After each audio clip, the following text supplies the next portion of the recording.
What's going on, everybody? Welcome on into Coffee with Bros. How are you today? It's Monday. It's a weird Monday. No Eagles reaction, just all reacting to Sunday without the Birds. Lane Johnson news came up this morning. It's nice for him to speak out and tell us what's going on, and hopefully this can help out others that are working through the same type of situation. And I'm happy for him that he feels more comfortable in the spot now where he can, come back, and he feels better than he did, obviously, when it was definitely hitting him harder, it seems. And I'm just hoping for him and hoping for the best for him that he can continue to beat the depression, to beat the anxiety, because obviously that is never a good thing to go through. Ben Simmons shows up to practice. The Flyers lost game 1 of the season. They played tonight against the Seattle Kraken. So that's really where we're at. I have not yet taken my selfie to tweet Coffee with Bros is live. So we're going to do something like you're going to watch me do that right now and look like an idiot. So we're just going to, we're going to do that now. Hold on a second. Hold on. Where do I put my coffee at?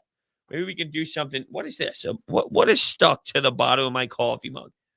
A piece of cheese? What do we got going on here? What in the world is that? I don't know where we're going with this. Coffee mug. No microphone.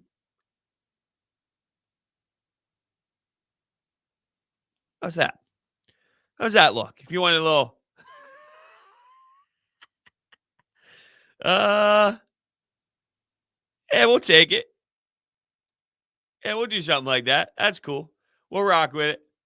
What's up, everybody? How are you all? Thank you so much for joining in this morning on Coffee Bro. It's just a weird day. It's weird because it's like not a heavy reaction Monday. This is really, well, is it the first time we had the Monday night football game? So I guess it was a little different. But that was anticipating a Monday game, so it was a little different.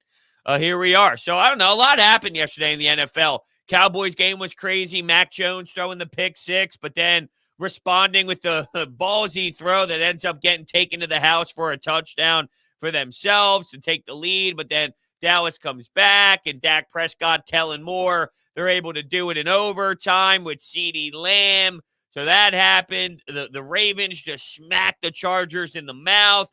Cardinals won a football game without their head coach and their coaching staff. What else happened? The Steelers-Seahawks game was just ridiculous. That last play, what is DK Metcalf even doing for not going out of bounds so they can kick the field goal? Now there's all sorts of drama involved. What else happened yesterday? The Panthers and Sam Darnold. That was bonkers. They come back. What a drive. But here comes the field goal unit for Minnesota. Do they have a chance? You like that? So much happening. Then there's the MLB postseason as well. I see the chat talking about it. Loving my Braves right now, hoping for no heartbreak. Yeah, the Braves are like legitimate. I tweeted this out last night. They're resilient. That team is resilient. Resilient. The way that they're battling. The way that they're fighting back here. The way that they're winning over and over and over again. Walk-off fashion. I got to add to my tweet. And, of course, MLB postseason.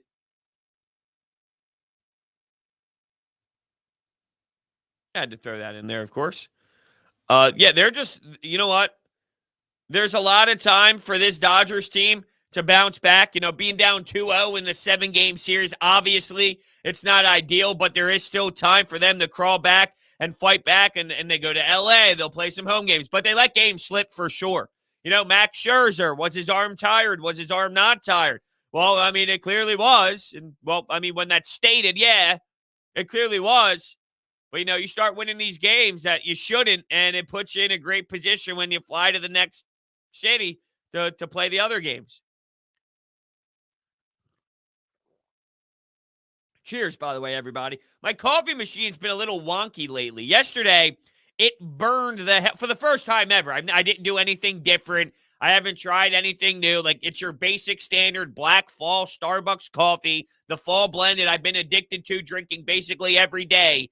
It burned the hell out of my coffee. Like, it tasted like burnt coffee. What the hell is going on? Today, this morning, it still has that vibe. It's nowhere close to as bad as it was yesterday, But I'm out here grinding, fellas. I'm out here trying my best, and, the coffee's just in a weird spot. I don't know what's going on with my ninja machine right now, but I'm not happy about it. I'm not happy about it. Who's winning tonight? Bills or Titans? Probably. Let's go with the Bills. I'll go with the Bills. You know what? It's funny that you bring that up because while that's a nice game, solid game, decent Monday Night Football game, I did not think about that once. I'll be honest. I did not think about that Monday Night Football game one time when analyzing, okay, what do I have for Monday? I thought Flyers, Kraken, because I'll be at the game tonight. And then, of course, I thought Boston Red Sox, Houston Astros. Like, I think that's crazy to me, though, that with the NFL, and look, obviously, if I was home sitting on my couch, it would be on one of the 3 TVs. But I'm just saying that probably falls third on my list behind playoff baseball, Flyers, Kraken, and then Monday Night Football, which, just is kind of crazy because football is king. I'll tell you what, this baseball season, this baseball postseason, I mean, you're just having moments after moments after moments after moments. Now, this coffee machine's too legit. This is a nice one. I got it as a housewarming gift. Ethan says maybe it's time to get a new one. I mean, obviously, I have to look at what's happening here, but this is like a nice couple $100 coffee machine that's been active for about a year now. It's not anything old. It's not like I had it for a while. This is a nice one. So I'd be disappointed if here I am 1 year in, 1.5 years into rocking it, and it just falls flat on its face like that. I don't know what I can taste the burntness in the coffee a little bit. It's really disheartening. It's Monday morning. This is when you need your coffee the most. This is when you need to establish, this is the week. I'm going to kick this week's ass. Well, how am I going to do that with burnt coffee? Arm Zebra, what's up, bro? I think the Flyers will look a lot better with Risto in the lineup. I don't think he's playing tonight. I think he's been ruled out, hasn't he? Unless they changed something that I didn't see. But the last that I saw, the Flyers said, or AV said, that Ristolainen was not going to be playing. He was ruled out again. 20 hours ago, this is Jordan Hall. Ristolainen chatting with the medical chief toward the end of practice. All signs point to Ristolainen being ready for Monday after he missed the opener. Oh, hold on. Then Flyers head coach Alain Vigneault said, although Ristolainen practiced today, he is still considered day-to-day and is not expected to play tomorrow versus the Kraken. Sealer likely to return. Carter Hart will start in net. So that's what I thought I saw. That was the latest that I witnessed from him. So it's unfortunate. I want to see this team with him play. I thought Travis Sanheim had a tough day at the office on Friday night. The atmosphere was electric at the Wells Fargo Center for the home opener, though. I will say that. Yeah. If you guys missed the news that I said on Friday, I am now a credentialed media member for the Flyers through Broads Media. So I will be attending their home games.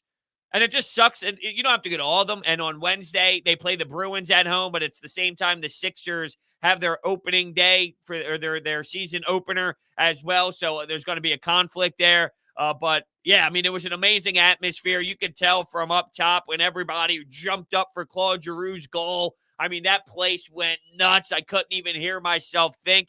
It was absolutely outstanding. Yeah, it was great atmosphere. Let's see here. There's a 4-day period after the World Series where teams can sign free agents. Do the Phillies make a move? Well, I don't know. I mean, are the Phillies going to sign someone after the World Series is over? I don't have that information for you. When Dave Dombrowski is going to pounce, unfortunately. I wish I did. I wish I had information. Feel better about our future after. That's why, I was on Saturday morning on The Fanatic with Tyrone, and we were going back and forth. He's a Howie Roseman hater. I'm not a hater. I'm not even a lover. I'm just someone who thinks that he's not as bad as what people say that he is. And I try to tell him, not every GM in the world is going to land you that compensation where you have 3 first-round draft picks next year. It's just not going to happen that way. Not every GM has it. And I say the Green Bay Packers with Aaron Rodgers have won Super Bowl. The New Orleans Saints with Drew Brees won Super Bowl. The Baltimore Ravens with Joe Flacco won Super Bowl. The Eagles won Super Bowl. Their highs are just as high as everybody else's highs. Now, their lows are a little bit more uncomfortable, but here's the issue. When you had Donovan McNabb, that wasn't the case. They have Aaron Rodgers, Drew Brees. They have their quarterback in Joe Flacco then and now in Lamar Jackson. When the Eagles have a franchise guy in Carson Wentz, they made their runs. They won the Super Bowl. They just don't have the franchise quarterback right now, and that makes it extremely difficult.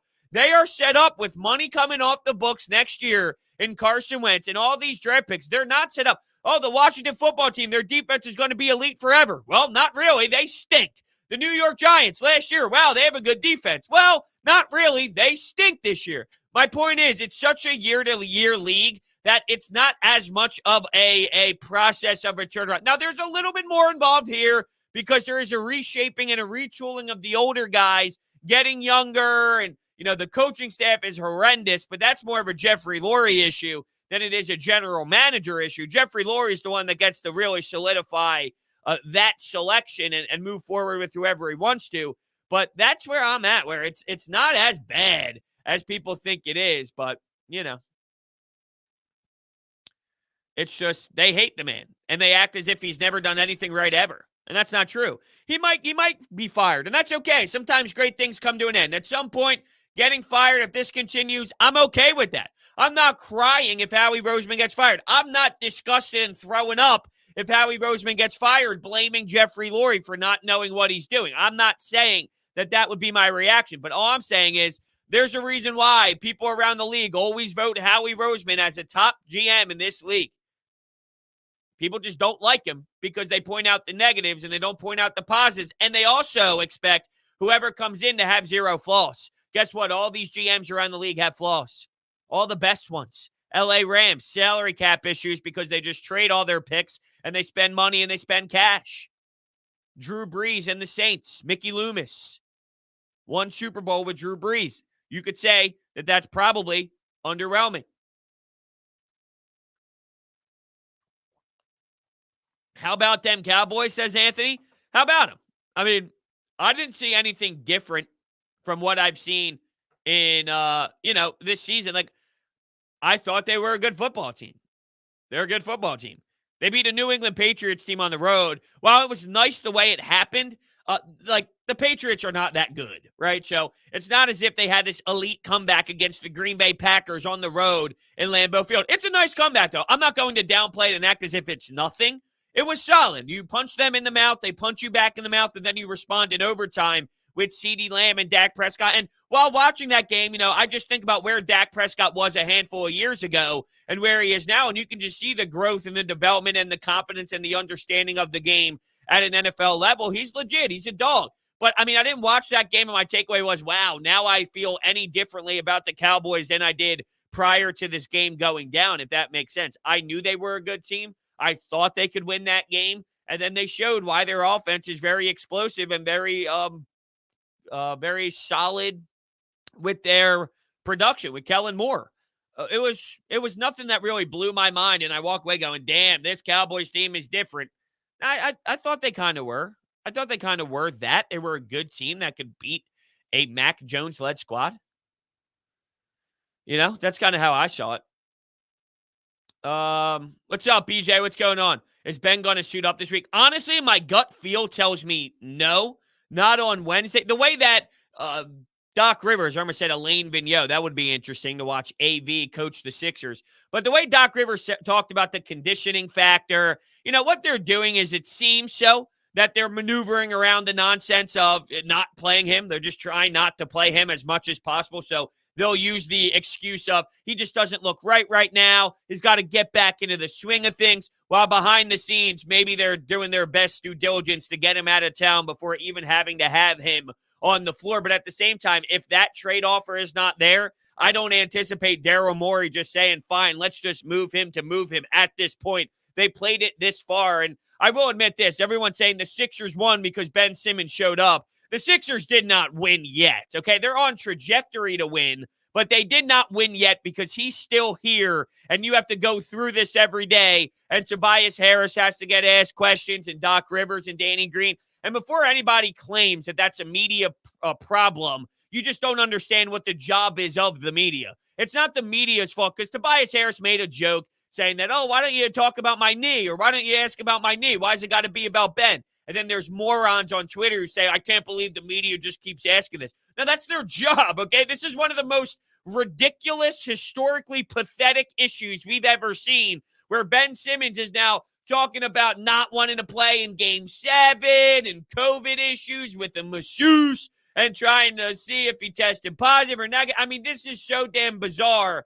Yeah, keep drilling the players. Keep drilling the organization. And I can't wait for Ben Simmons to be available to speak. They said possibly today or tomorrow. That's going to be interesting. But to answer your question, BJ, I do think that it'll probably be a scenario where they say he's not ready to compete due to conditioning, and they try and play that card and try and, kind of go down that road as much as possible until something lands or until they're forced to say, you know what, we got to play him tonight. And maybe it'll be a road game, Like, let's look at the schedule here, right? They play Wednesday against the Pelicans on the road. They play Friday against the Nets at home. My guess would be, maybe that following Tuesday when they play the Knicks in New York. What else? What other games do they have? Then they play the Pistons at home. I'm just trying to see, is there a stretch where they play 2 or 3 road games at home or 2 or 3 road games away from home, and that's when they give him the nod? I don't know. I wouldn't be surprised. Going back to Anthony, though, with the Cowboys. Most ever yards put up against defense. Yeah, but you know what? There is one flaw in the whole yards thing, and this is the NFL. Like the NFL, everyone talk about all these yards and this and that. The NFL now, I mean, Jalen Hurts could look horrendous, and he throws for 370 yards. And I'm not taking it. This isn't a Dak thing. This is just more about the league in general. When you look at all the yards and you look at how many numbers people put up, that is impressive to put up a lot of yards. I'm not saying that, but I'm just saying, I've seen so many times you walk away, but yeah, look at Jalen Hurts' stats. He threw for 375 yards. He stunk. He absolutely stunk. It's just the error of the league that you can put up an obnoxious amount of numbers and not really do too much with it. I mean, you can look through, and I know Matthew Stafford's a fantastic quarterback, but he put up a lot of numbers in Detroit, and it didn't result in a lot. It's just a lot of like where the league is going in the last couple of years to see these numbers really jump through the roof, if that makes sense. I disagree, Andre. I don't understand. I know we feel like Ben Simmons is it's not we feel. He is. It's not that we feel a certain way about, like, he legitimately is a joke. But I don't understand why. I think the organization has played this beautifully, to be honest with you. I mean, there's no perfect way. There's no way to draw it up and say, well, this is how you do it, because this is such a bizarre moment. But based off of circumstances, there is 1,000% a way to acknowledge that Daryl Morey has put himself back in the position here with Ben Simmons and Rich Paul to have the upper hand. They have the upper hand, and that's where you start. That's step one, right? This is a 3 or 4 step process. It's just step one. Like, and I said this from the jump, and I'm now looking back at it with hindsight, I would have been wrong to do so. I said early on, if I'm Daryl Morey, I would just trade him, grab your Malcolm Brogdon, grab your Colin Sexton, and move on, because I want to head into the season with the right mindset and just approach the game with Joel Embiid and my added pieces. Now, though, I look at that and say, well, if you can get Karis LeVert and a Malcolm Brogdon, well, that's just silly. Then I would be an idiot. I would be an absolute fucking moron, and I just lost ourselves another 20-point-per-game scorer or whatever just because I wanted to just move on from him quickly. I understood at the same time. This is why it was such a difficult decision. I knew at the same time that it would be really difficult, knowing that this could change the future. This trade either wins you a championship down the road, or you have to kind of hit a refresh button and somewhat retool a bit. Like this, that's how serious of a trade this is. You have to get this right. So you can't just act knee-jerk reaction and do it just to do it. That's where I was toying with myself and playing a little bit of some tug of war, because I knew how brutal that it would be if you end up just doing it to do it, and then you just lose. Like, you can't. That's very horrible. Very horrible. We are throwing away a season. How are we throwing away a season? How are we first off, you're acting as if it's hard to win in the NBA regular season. They might not win 55 games, but you're acting as if this team can't. I mean, first off, you're also acting as if the compensation automatically makes them. So, like, I guess, Andre, for your point to be like this valid, You would say if they could acquire Malcolm Brogdon for Ben Simmons 3 months ago, them doing that makes them a championship contender and they're no longer throwing away a season? If you flip-flop Ben for Malcolm Brogdon, that to you means they're no longer throwing away the season. I don't know if I can necessarily agree with that. They could win the same amount of regular season games when they play the New Orleans Pelicans without Zion, when they play the New York Knicks, when they play the Cleveland Cavaliers, when they play all these bad teams in the NBA, because there's a lot of them.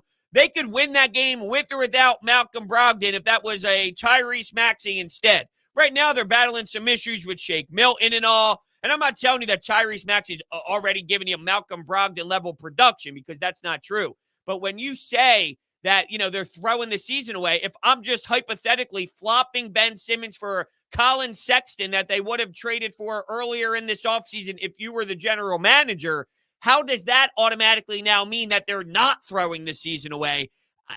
In terms of regular season wins, you're not that far off from one another with or without that trade because, well, you have Joel Embiid and it's the regular season. Well, we do have a point guard. It's just a younger, but you're running everything through Joel Embiid, though. That's the thing. I mean, if you watch the way that they played throughout this preseason, like Joel Embiid, it's just like Jokic. Jokic operates as the 5, and he sets everything up. Well, you know what? They've been doing that kind of a little bit as well. A lot more than they had because Ben Simmons not on the floor. They've been operating through the big man. You're going to play through Joel Embiid.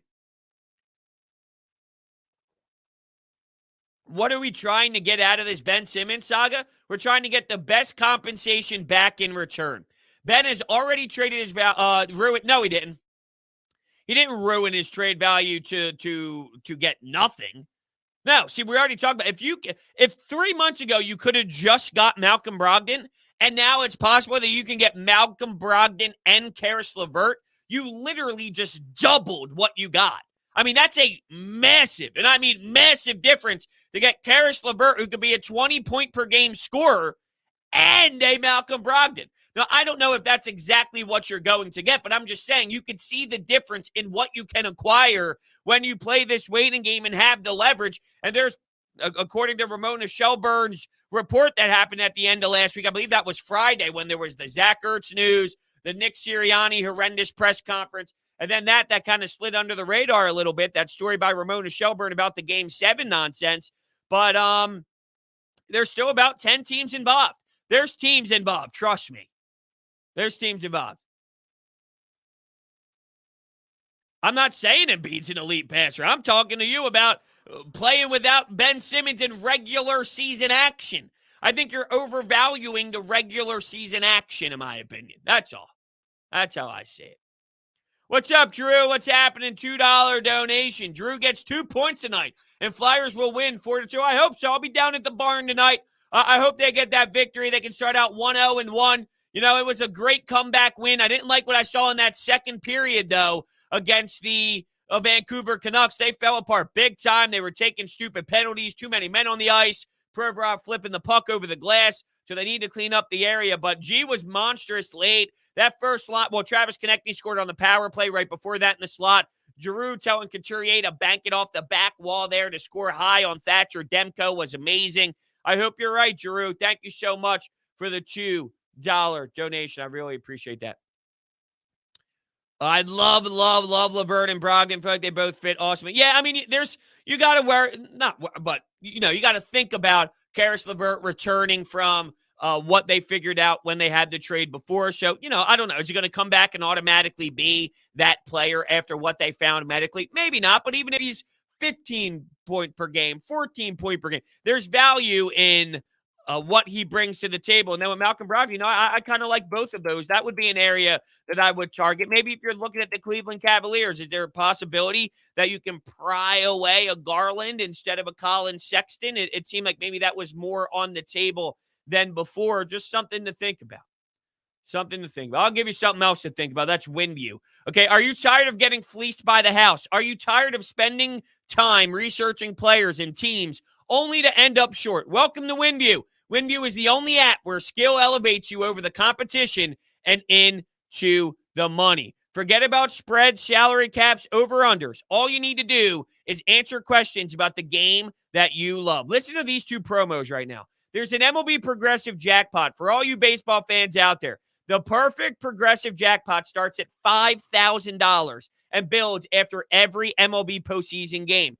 All you have to do to win the money is make 10 correct predictions for any MLB game, and you're in the money. It's that simple. We will see a 5-figure grand prize by the end of the World Series, so do not miss out. And by the way, they're also doubling your deposit bonus up to $100. First-time users. That means if you deposit and spend $50, you'll get $100 in bonuses. If you deposit and spend $100, you'll get $200 in bonuses. WinView has NFL contests all week long, pregame and live. All you need to do is answer the questions about the game. Check out their information down below, winview.tv/bros. It's like TikTok, I swear to God. I start there scrolling, and before you know it, I'm 3 hours in, and I'm just playing all these games, winning cash. Winning cash. So it's great for sure. Jose. What's up, Jose? What's happening, man? How are you on this Monday morning? Will Lane be available, or is he going to sit out for it? I don't know. All I saw was all I know is he returned to the team. I think that's the latest report that we got. I think the latest we saw was, let me go to John Clark. Lane Johnson's back with the Eagles and said he has dealt with depression and anxiety for a long time. I think that's the latest we got. According to Lane Johnson's actual release, I would like to thank everyone for their understanding and support over the last 2 weeks. I appreciate the positive notes and messages as I've worked hard to restore my personal life. Depression and anxiety are things I've dealt with for a long time and have kept hitting from friends and family. If you're reading this and struggling, please know that you are not alone. I'm excited to rejoin my teammates and coaches. I'm grateful for the entire Eagles community and look forward to continuing to play in front of the best fans in the world. You know, I don't know if that means he's right back in action, but the way that was worded at the end, he's looking forward to continuing to play in front of the best fans, maybe. But we'll see. You know, it's up to him, obviously. And at least step one is feeling that he is in a better spot to at least come back. And then from there, I guess he's going to he'll know. So we'll figure that out. Do the Braves' success in the postseason give you the sense that the Phillies may not be too far? No. No, if anything, it gives me the complete opposite. I mean, it actually gives me the complete opposite. They don't have any killer instinct, this Phillies team. This Phillies team, they don't have any instincts to play that style of baseball. Now, I did see that type of mentality out there a little bit, Sports Life, about the whole concept of, well, look, the Phillies, if you just get in, you can get hot. No, but the difference is the Braves have a winning culture. That's the difference. I know Freddie Freeman's struggling, and he had a couple strikeouts where you're like, woof, you know, what's happening to Freddie Freeman? But the Eddie Rosario and all, they don't have that killer instinct that this team has winners surrounding their organization. The Phillies just don't have that. So just because a hot team gets in that was somewhat a little mediocre all year long, and then they go in and they just start dominating, they're built different though. The brand of Braves baseball is more of a winning brand than the Phillies. So no, it doesn't really give me any hope that the Phillies are that much closer. Honestly, I watch them and I go, the Phillies aren't even close to this fight. The Phillies aren't coming back from the Braves or coming back from the Dodgers when they go down, right? I mean, you start the game off and you see Corey Seager hit a 2-run bomb and you're down 2-0 and you think I have a Jock Peterson on my bench to hit to play, to give the nod there, who's just going to hit a bomb right back to tie the game up. You think after Chris Taylor hits a bloop late in the game to take a 4-2 lead, that they have the power to step back up and tie the game back again? No shot. No shot. None whatsoever. Pisses me off thinking about it. Now I'm getting all pissed off because I don't think the Phillies are even close. Rager has 10 more catches and the same amount of TDs as Diggs. Well, I mean, if you can't find a way to get Dallas Goedert in the offense, how can I anticipate Nick Sirianni getting Jalen Rager going in the offense? I'm not the biggest Jalen Rager fan in the world as of right now, but I still believe that he can give you more than what he's giving you, and he's a player that you have to scheme.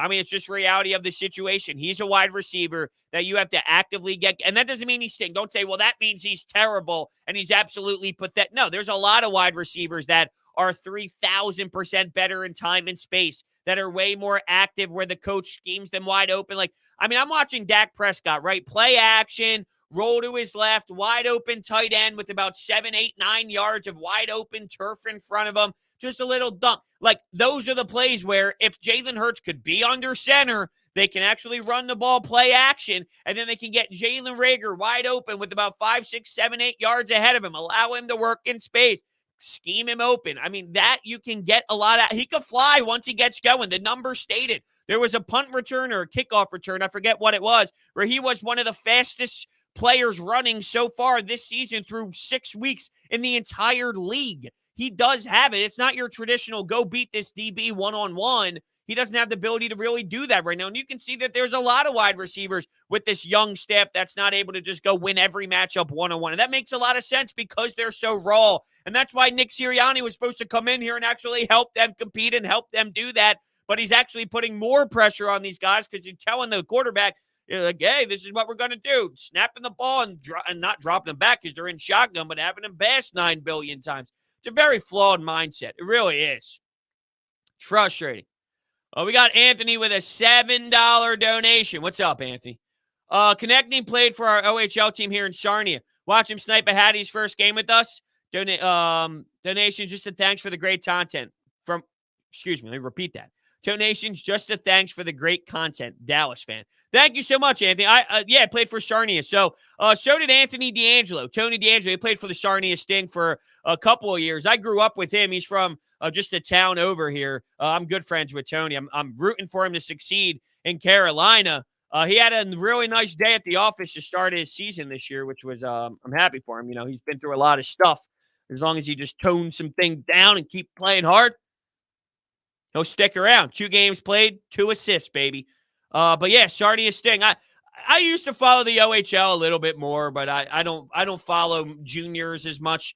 Not that I would sit there and watch too much OHL, QW, but I would feel the need I would feel a little bit more excited to kind of just dabble around and check out who's leading the league and whatnot. But yeah. Thank you so much, man. I appreciate that. I appreciate the kind words. I appreciate the donation. And yeah, Travis connecting and juniors. Now, it's funny looking at some of these NHL guys and then going back to look and see what they did in the major junior days. It's like, what? Excuse me, you had how many points? 120-something points in 70 games. They just shit on everybody. It's amazing. I couldn't imagine that feeling. Let's go back to what he did in the that's all. Damn, he's been in the league that long now, huh? How come it's not point? Where's his elite prospects, I guess, is the best way to go about it. So weird looking at, he's a 97. Freaks me out. Oh, he got traded. Oh, so he played for the Ottawa 67s for 3 years. And then he got traded probably for a little playoff run there. He had 56 points in 31 games. His entire OHL career, 239 points in 183 games. Amazing. Amazing. Yeah, I do agree with you. It is depressing when you see what Justin Jefferson's doing in Minnesota, but I will agree here. There was no way in hell that Justin Jefferson was going to be able to put up those type of numbers in this offense, right? So as much as he's clearly way more dynamic than Jalen Reagor and he brings a different type of beast to what you can run, there's also a legitimacy to saying, like, you're telling me Justin Jefferson's having these type of games? No shot. No shot. 0 shots, right? It's just reality. So it'll be interesting to think about what they, what they would look like in other uniforms. And I don't see Justin Jefferson lighting the Lincoln Financial Field on fire with this version of wide receiver screen offense, Have I talked about Wentz? Not really. He had a good game yesterday. They played a very abysmal team in the Houston Texans, but he's starting to look more comfortable. I'm not surprised by this, though. Noah says, I've been watching him play, and damn, he's giving me 2017, 2019. Yeah, the last couple games, I thought he looked very strong against the Ravens, and they should have won that game. If the kicker hits the field goal, nobody's talking about how Carson Wentz wasn't able to win. So, I mean, he put his team in a position to win. I thought he was very solid. But against the Houston Texans, they stink. They are a very bad organization, but you put 2 very strong performances together like that. See, the beginning of the season, he looked out of whack, right? He looked all over the place. He was, I don't know, like bizarre. He had no idea where he was going with the football. It was a very weird look for him then. But the last two, he's been good. I mean, there's no doubt about it. He's been good. I'm not surprised by that. And if you are surprised, I'm not saying you are, no. I'm just saying for the people out there who are, you shouldn't be. I mean, it's pretty simple to say, well, he might not be what he was in 2017. There's no way you go from that level of play and then you just forget how to play the sport of football. There were 9,000 reasons why last year happened with him being a part of that, him being a part of those 9,000 issues. But there were a lot of reasons why he looked that brutal, that disgusting. He was not going to be that forever. So he wasn't that, and he's probably not the 2017 MVP every year. He's somewhere in the middle. And guess what? In the middle of that, there's a lot of space for him to be a very above-average quarterback with a strong arm that can let it fly. And you saw that on display. He's always going to have his little wobbly ducks and his accuracy problems here and there. But we always go back to, is it a fatal fall? I do that every time. Is it a fatal flaw? A fatal fall. Is it a fatal? Okay. Is it a fatal flaw? And the answer is probably not with Carson Wentz. You'll live with that. You'll live with that. Why are we bringing back Nick Foles? Why are we doing that? Why are we sitting here today on October 18th at 9:43 a.m. thinking, let's bring back Nick Foles? What is that going to do for us? What is that going to do? Well, I mean, you can't say he's just getting better and better and better and it's coming. I mean, that's taking it too far. We don't know that. They started out the season playing some really, really tough opponents. And we knew that was going to be the case. And we saw that, like, when you played Jacksonville and you look amazing, that's awesome. But, I mean, he looked amazing against Baltimore. There's no doubt about it.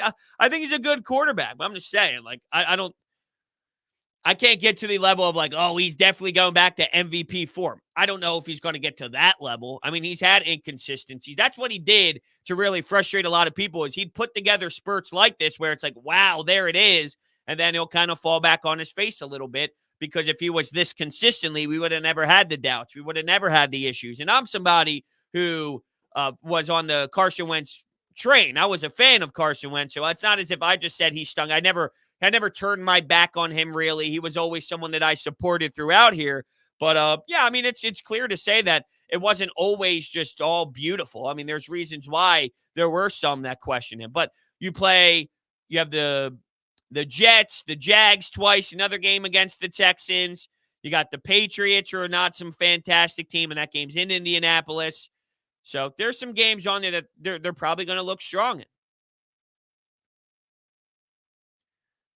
in. Either way, the picks don't really matter that much.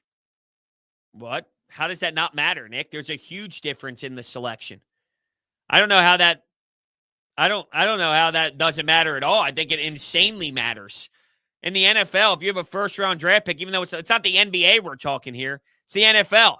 I mean, you get a pick in the late first round, that's still very, very, very, very important. And in the NBA, it is too. You look at Tyrese Maxey, you look at Landry Shamet, you think of Matisse Thybulle. These are all first late-round picks in the 20s. So I don't know why it does matter. I don't know why you're saying it doesn't matter. It does matter.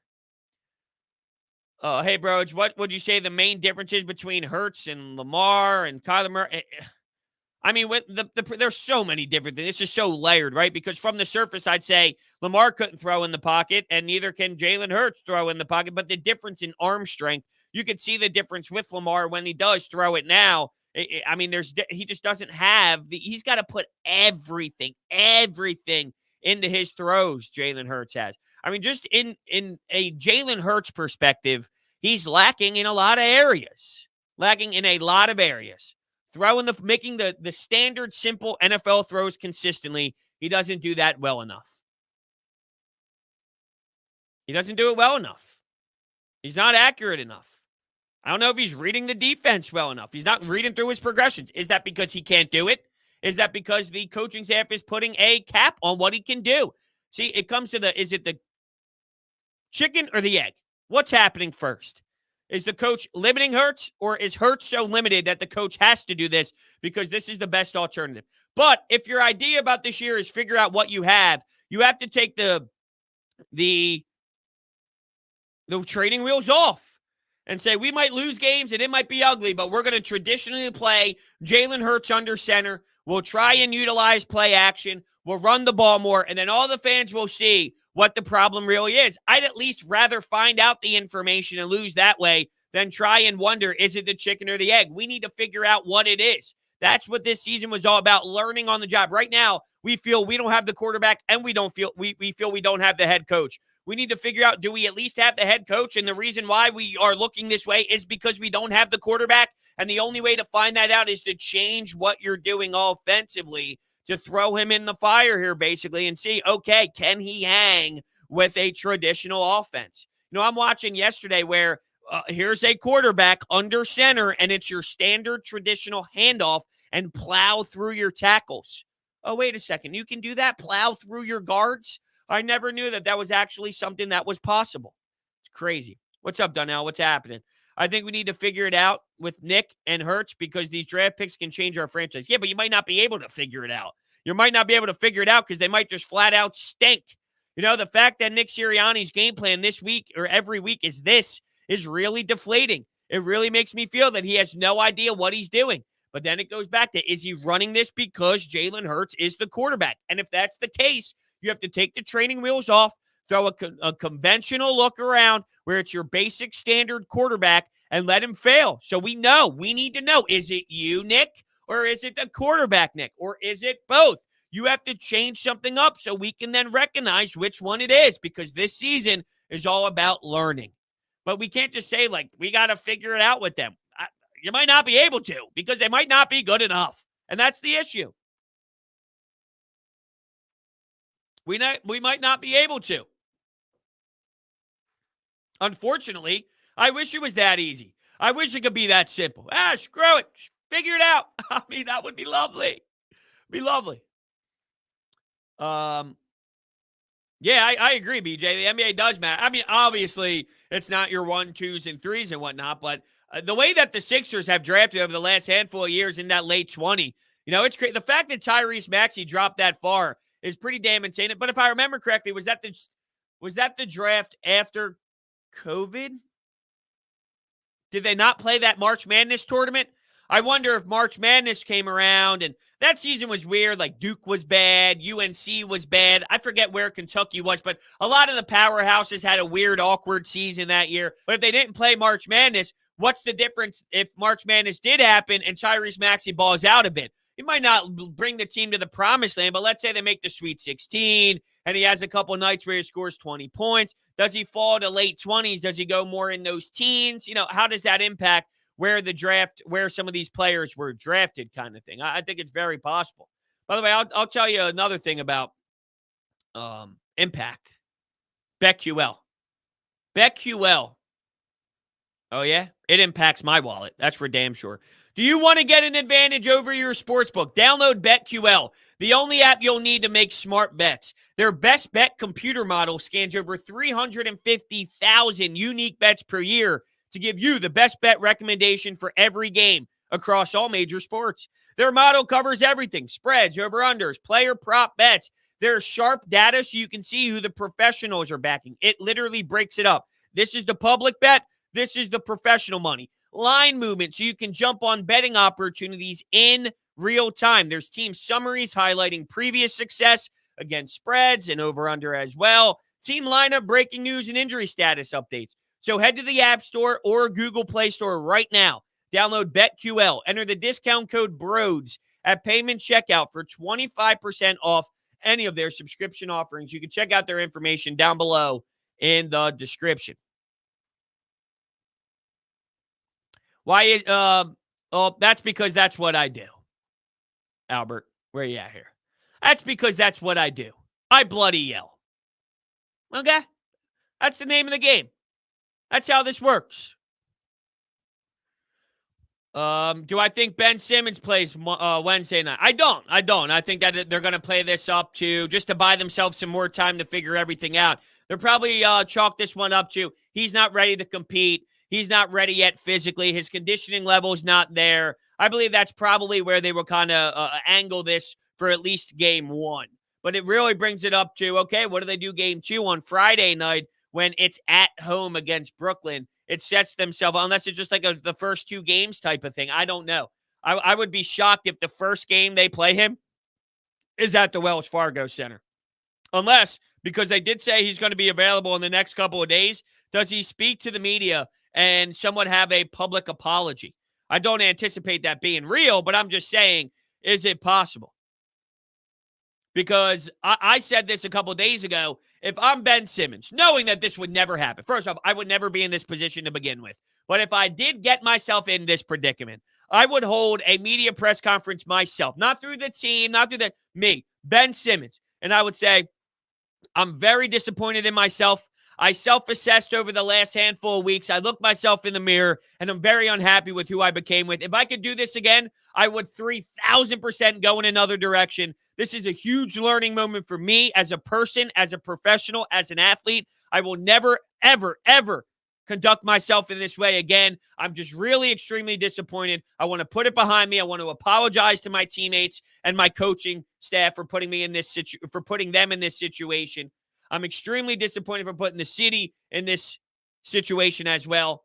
I want to move forward. I want to win a championship. I want to compete. Now, that would never happen. That's what a normal individual would do. That's what a normal individual would probably think. That would be the thought process. Ben Simmons probably doesn't feel that way, so it's a lot easier said than done. But that's what I would do before game one. And then you'd hit the court, and maybe it would be a little bit softer. Still some boos, and that would be weaved out as it goes on or whatnot. But that's probably how I would start it off, just so it's like, look, I'm wrong. I'm wrong. I did this so wrong. I'm very upset with myself, and I couldn't be more heartbroken by the way I handled this. But there's only one way to go from here, and that's to put it behind me, learn from it, and move forward. I made a mistake. I don't know, something along those lines. That's me just spitballing. But there's no way that, that would ever happen. Unless I'm wrong. Who knows? What if he says something on Tuesday or Wednesday? Or unless he says, hey, did you see Trae Young in Game 7? Go look at his stats. Go look at the box score. Can you imagine if that's what he said? I just want to let everybody know. Go look at that box score. Thanks for having me, media. And then walks away. I mean, I guess everything's on the table at this point.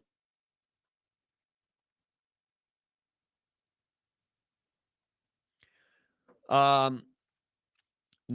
See, this is where you're going too far, man. I mean, it's all great and cute to talk about. What if he shoots? He ain't shooting. What if he comes back and starts shooting? He's not shooting. You thought he couldn't shoot in years past because he was afraid?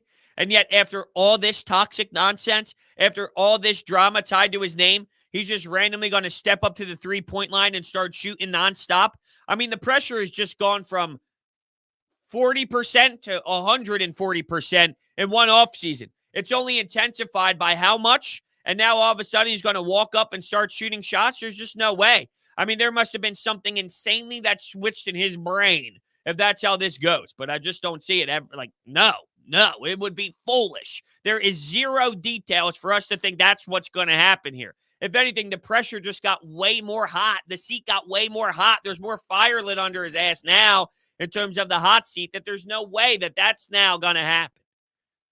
Like, if that's the way he was wired, guess what? Year 2 or 3, he would have been drilling shots nonstop. He would have been in the gym with Tyrese Maxey.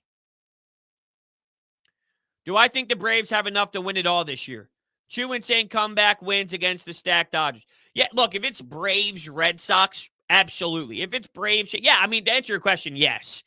The reason I'm saying that is it's not as if there's a team like the San Francisco Giants on the other side. Obviously, they're in the NL, but I'm just saying, yeah, Houston's a very good team, and they've been there before, but they're a beatable team as well. Like, there's teams on the other side. If they were in a 7-game series against Boston, the Braves were not insanely overmatched. Hell, if they play a game against a series against the Astros, they're not insanely overmatched. So to answer your question is, yeah, I do think they got some killer instinct in them. I do think that they have some power to them that they can definitely beat any team. If you could beat the Dodgers in a 7-game series, you could beat anyone on the AL side in a 7-game series. I guess that's really the moral of the story here and the point I'm trying to make. So I'm enjoying this Braves run. I don't have any hostility towards them. The Phillies are such a disaster that it's not as if I can't stand the Braves. No, the Mets I can't stand. The Braves, I don't have that type of hate towards the Braves. I just don't. I don't. The Phillies are so far behind them. And their lineup is so damn good. They're a fun brand of baseball. If I'm just watching the game of baseball, they play a beautiful style of play. They play a beautiful game. I'm not hating it. I don't sit there last night and go, damn it. Damn. I go, wow, the Braves are resilient. That's what I say. That's what I say. I know this topic hasn't been brought up in a long time, but how do I feel about the Sixers fan who complained about the Jimmy Butler situation? What's the Jimmy Butler situation? The fact that he didn't like Brett Brown? I mean, that was so far long ago. And at that time, you did not know the predicament of Ben Simmons then. How would anybody know? That's the thing. How would anybody know that this was going to happen? That's the problem. Oh, Isaiah Joe could ball, man. Isaiah Joe's going to be a legitimate part of this rotation. And, it's funny. Obviously, I've been hard on Furkan Korkmaz for a long time. Why is that? Well, in the beginning, he was a three-point specialist that couldn't shoot the three. Then he got better at it. There's no denying that he's a way better three-point shooter now than he was when he first came into the league. But it was simple. He couldn't defend, right? He has an issue defending. And in half-court sets in playoff basketball, you can't survive with one-on-one isolation ball where you're going to get exposed and picked on. Isaiah Joe can hang a little bit more than that. Now, he's more raw, right? I mean, he hasn't been around the block as much. He hasn't seen as much action. But, I mean, that's the difference. When we talk about Isaiah Joe, you will see the difference in why I feel one way about Furky and why. And regular season won't do it justice. Furkan will have his 30-point game that everyone goes goes all bonkers for. It's Monday. It's Monday. We'll leave it at that. It's Monday. I'm all over the place with my words here. And this coffee was extremely burnt, and I really can't get the coffee I'm looking for this Coffee with Bro, which is extremely disappointing. But yeah, I mean, he's a regular season player. That's it. Why is Jeffrey Lurie fuming right now? Just because they're where they're at? Or are you talking about something happening? I don't know if he's necessarily, he might be upset, but he probably anticipated it being a little bit of a work in progress at the same time. So I don't know if fuming, he's probably unhappy with how the offense looks. I don't know if he's at the level of fuming, though, because at some degree here, it was probably anticipated at the same time. You know what I mean? So, yeah, with that being said, I want to thank everybody so much here on a Monday hanging out with me this morning. I had a ton of fun this morning. Thank you guys so much. You're the best. We got some things to talk about today. Of course, tonight we will have a Flyers reaction podcast. Once I get home from the Wells Fargo Center, I'll break down that. I'll also on broadsmedia.com. I'll have my blog up. I'll probably do a little bit of my my notebook that I did after the first game as well. So stay tuned for that. I'm going to try and get a podcast up before that as well. Just a couple of different directions. I have some ideas in my head. I'm not sure exactly where I'm going to go with it, but just to give you a little layout on what to expect today, possibly something from now before the Flyers reaction pod, and then, of course, the Flyers reaction pod. So thank you guys all so much for hanging out with me today, and I'll catch you guys tomorrow morning on Coffee with Bros.